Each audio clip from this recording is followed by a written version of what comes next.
absolue sur le plateau. Invitée à défendre sa position sur un sujet brûlant, Mathilde Panot s'est retrouvée prise au piège par Thomas Soto, à coups de questions précises et de faits incontestables.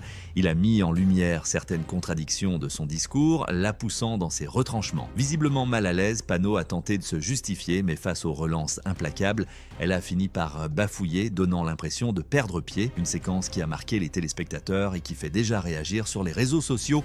Le nouveau Front populaire arrive largement en tête. Lorsque vous regardez les Outre-mer, lorsque vous regardez la jeunesse, nous avons une possibilité de pouvoir submerger l'extrême droite dans les urnes. Les ouvriers, les Je vais vous dire, le choix RN. qui se fait, vous avez raison de le poser là-dessus, le choix qui va se faire, c'est de dire à la fois, nous sommes des millions à refuser que la haine raciste consume ce pays, comme nous sommes des millions à vouloir abroger immédiatement la retraite à 64 ans et à préférer la retraite à 60 ans plutôt que la retraite à 66 ans proposée par M. Ciotti et Bardella Le Pen.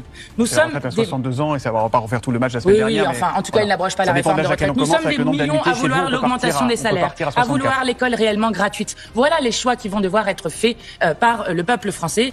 Et je le dis, nous avons la force, non pas seulement d'empêcher l'extrême droite d'arriver au pouvoir, c'est-à-dire de voter contre, mais de voter pour un programme qui ouvre un horizon heureux au pays. On entend votre discours très ferme contre l'extrême droite. En même temps, pour incarner le Front républicain, pour faire barrage au RN, est-ce que l'image qu'on a vue hier soir de Jean-Luc Mélenchon avec Rima Hassan à côté d'elle, avec ce chèche, ce kéfier palestinien, est la plus efficace possible? Rima Hassan qui n'est pas candidate aux législatives. Écoutez, Rima Hassan porte un tissu palestinien qui symbolise la cause palestinienne à l'heure où il y a un massacre que l'ONU lui-même condamne comme étant un risque de génocide, une possibilité de génocide. Personne ne conteste qu'il y a un massacre, personne ne conteste. Mais est-ce que c'était l'endroit, est-ce que c'était le lieu, est-ce que c'était la bonne idée? Mais pourquoi? Quel est le problème? Enfin, je trouve ça incroyable qu'une telle polémique puisse naître. Je vais vous dire, moi je suis fière que dans cette élection, il y ait eu un raz-de-marée populaire sur les urnes pour justement à la fois tourner la page de la Macronie, faire battre l'extrême droite et inventer un autre avenir collectif. Et beaucoup de gens se mobilisent aussi parce qu'ils savent que un des enjeux de cette élection, c'est la question de la paix en Ukraine et de la paix en Palestine. Et donc, je suis fière que des figures comme Rima Hassan, elle aussi, ramènent des gens au vote. Elle aurait vocation à être ministre, Rima Hassan, si vous gagnez ou Mais pas? arrêtez d'inventer toujours des choses, nous n'en sommes pas là. Là, nous sommes pour l'instant, vous êtes en train d'inventer des épouvantails pour faire peur aux gens. Je vais vous dire, Rima Hassan, attendez, Rima Hassan vient d'être élue eurodéputée, j'en suis très fière. C'est pas moi qui ai inventé cette image, c'est une mise en scène qui est choisie et vous en connaissez le sens. Rima Hassan vient d'être élue eurodéputée, elle s'installe au Parlement européen. Là, nous sommes toutes et tous mobilisés pour avoir la majorité à l'Assemblée nationale pour pouvoir former un nouveau gouvernement du nouveau Front populaire qui d'ailleurs reconnaîtra l'État de Palestine pour faire avancer la solution à deux États et la paix au Proche-Orient. En cas de majorité relative, avec qui êtes-vous prêt à vous mettre autour de la table pour empêcher le RN de gouverner? Eh bien, je vais vous dire, Monsieur Soto, je n'irai pas dans cette politique fiction. Il y a Ciotti et Soto, mais ça n'a rien à voir. Oui, tout à fait.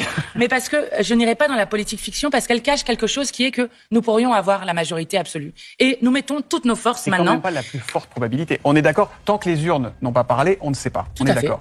Mais il y a quand même une hypothèse forte aujourd'hui, je parle sous le contrôle des sondeurs qui sont avec nous depuis ce matin et qu'on a entendu hier soir, que la majorité absolue soit quand même assez inaccessible, tant pour vous que pour les macronistes. Eh bien, nous verrons ce que choisira le peuple français. Mais je le dis, nous, les Insoumis, nous gouvernerons pour le programme, pour appliquer uniquement le programme, que le programme et tout le programme. Mais gouverner, c'est prévoir. Si jamais c'est pas cette hypothèse, mais que c'est celle d'une majorité relative, avec qui pourriez-vous vous entendre? Mais je le dis, nous avons la force. Si toutes celles et ceux qui sont allés aux urnes le 30 juin retournent aux urnes et amplifient encore la dynamique, nous avons la possibilité de vaincre l'extrême droite. Regardez, 66% de participation. Si nous l'augmentons encore de quelques points.